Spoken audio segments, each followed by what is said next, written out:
Halo, perkenalkan, nama saya Faizal Aditya Rinaldi, dari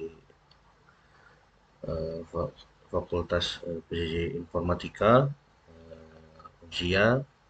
Kali ini saya akan mempresentasikan rangkuman materi untuk mata kuliah komunikasi data. Rangkuman materi ini terdiri dari sesi 7 sampai sesi 15. Kita lanjut langsung saja. Yang pertama itu di sesi 7 kita ada data link control atau DLC ya, yang berfungsi untuk memastikan bahwa data yang dikirim melalui media jaringan sampai dengan benar dan tanpa kesalahan. Ini mencangkup farming data, kontrol aliran atau flow control, deteksi dan koreksi kesalahan, serta kontrol akses media. Protokol DLC yang umumnya digunakan seperti HDLC,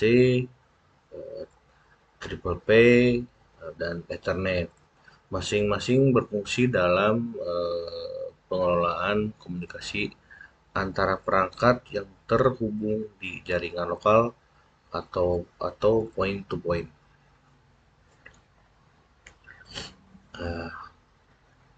Di dalam DLC tersendiri itu ada pengendalian aliran data atau flow control.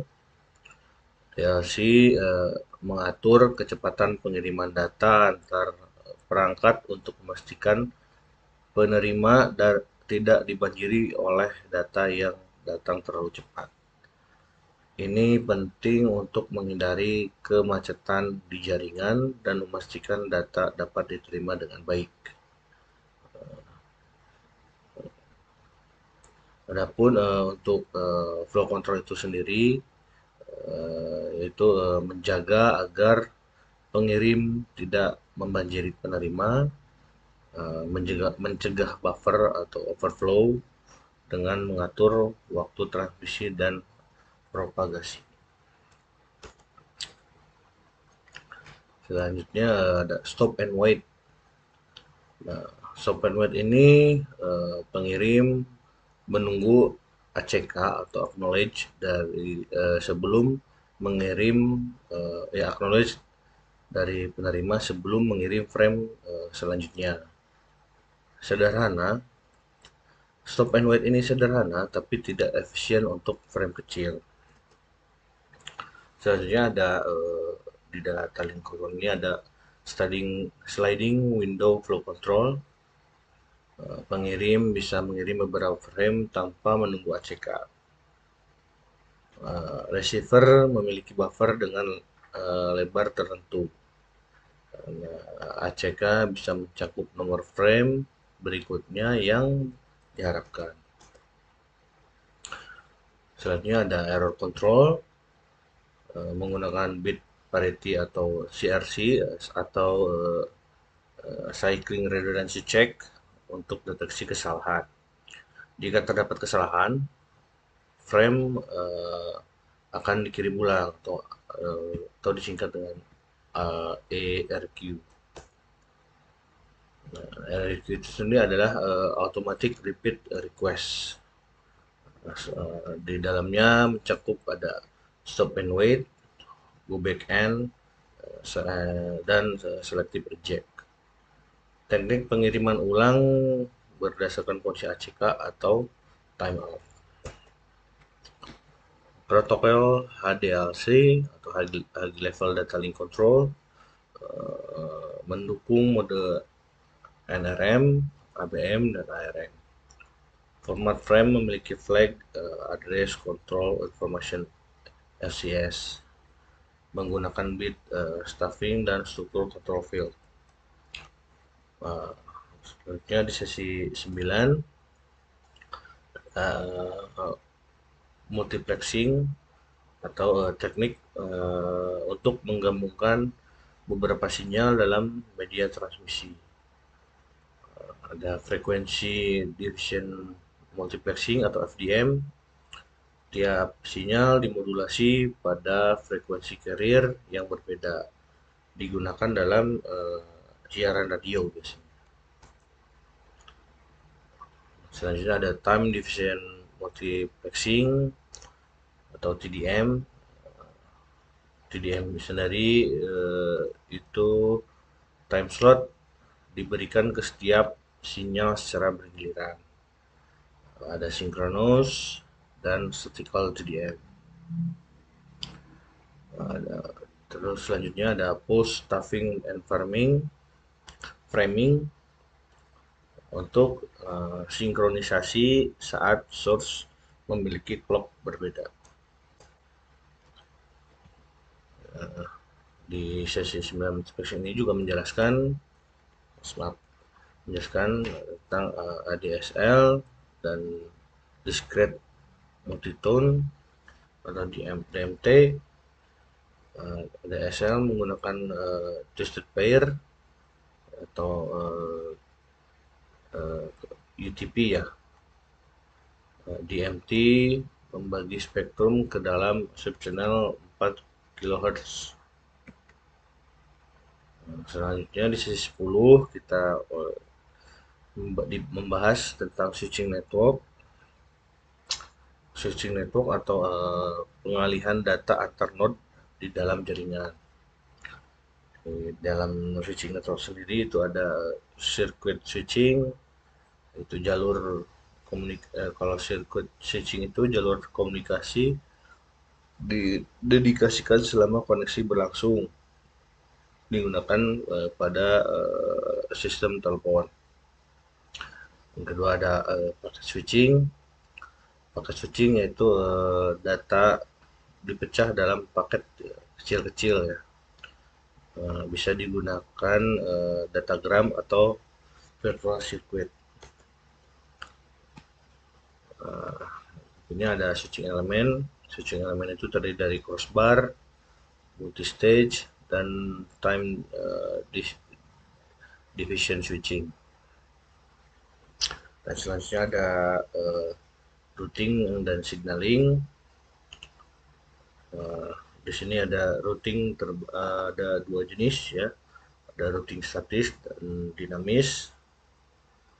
Untuk signaling sendiri bisa in channel atau common channel signaling. Untuk di sesi 11 membahas tentang paket switching. Paket switching itu mengirim data dalam bentuk paket kecil. Di sini bisa kita sebut 1000 paket. Selanjutnya ada datagram. Setiap paket diproses independen, bisa tidak urut. Dan selanjutnya ada virtual circuit. Virtual circuit itu sendiri jalurnya logis, dibuat sebelum pengiriman. Dan, lebih cepat tapi tidak fleksibel jika ada kerusakan di node. Untuk pakai switching selanjutnya ada routing strategies. Di routing strategies ada fixed routing, flooding, random atau adaptif. Nah, contohnya di sini ada ARPANET generation routing. Dan protokol X.25 menggunakan LAPB turunan dari ADLC. Sehingga ada virtual call dan permainan virtual circuit. Di sesi 12 materinya membahas tentang asynchronous transfer mode atau disingkat ATM. ATM itu sendiri menggunakan fixed size cell berukuran 53 byte, mendukung QoS tinggi. terus virtual path dan virtual channel, jalurnya logis antar pengguna dan atau jaringan, digunakan untuk routing dan manajemen traffic.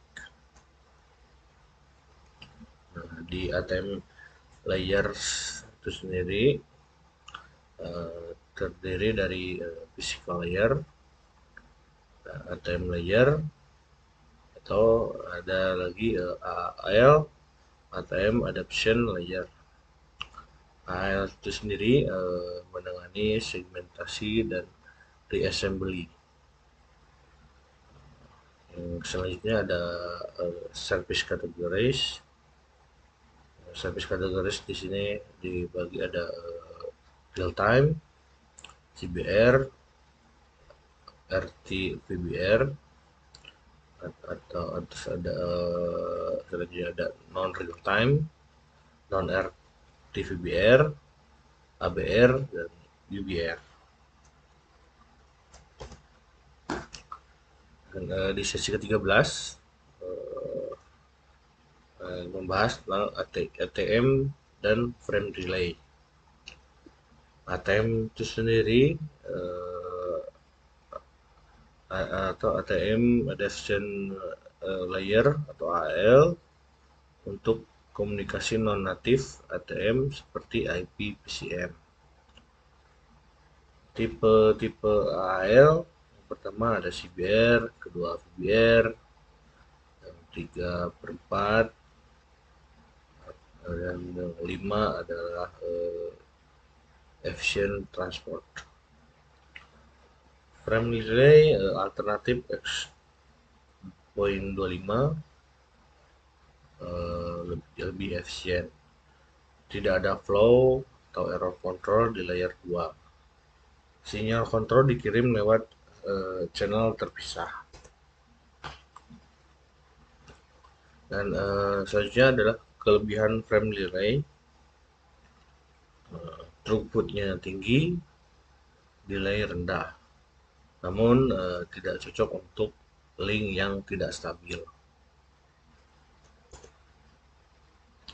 Selanjutnya di sesi 14 ada teknik transmisi. Teknik transmisi dibagi ada dua, yaitu paralel atau bisa disebut paralel itu sendiri adalah banyak jalur, cepat tapi mahal, atau serial, satu jalur, murah, cocok untuk jarak yang jauh. Selanjutnya ada asynchronous transmission. Dia tidak butuh clock sinkron, menggunakan start bit, data parity, dan stop bit.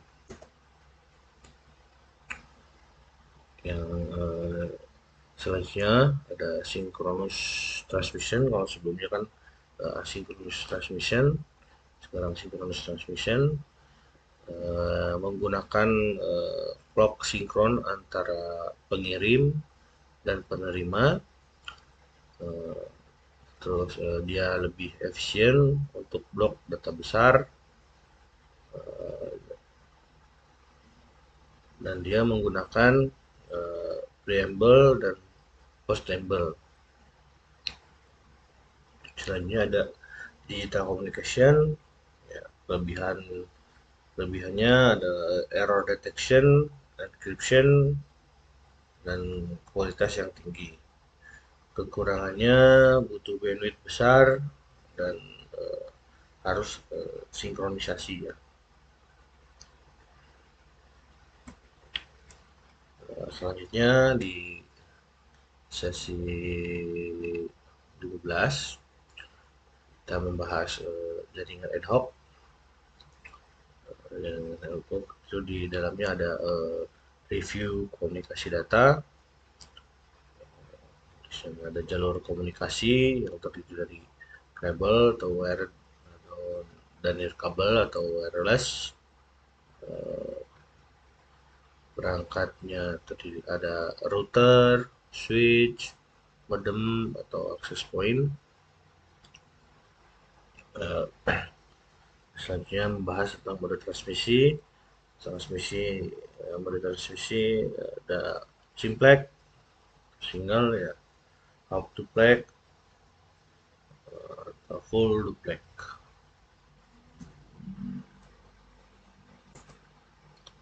Eh, Kemudian ada protokol komunikasi, standarisasi bentuk dan aturan pesan jaringan, identifikasi melalui alamat IP dan subnetting, jaringan ad hoc atau peer-to-peer tanpa router, dibuat melalui laptop dan wifi secara langsung. Mungkin itu saja dari saya. Mohon maaf bila ada salah-salah dalam penyampaian. Terima kasih. Assalamualaikum warahmatullahi wabarakatuh.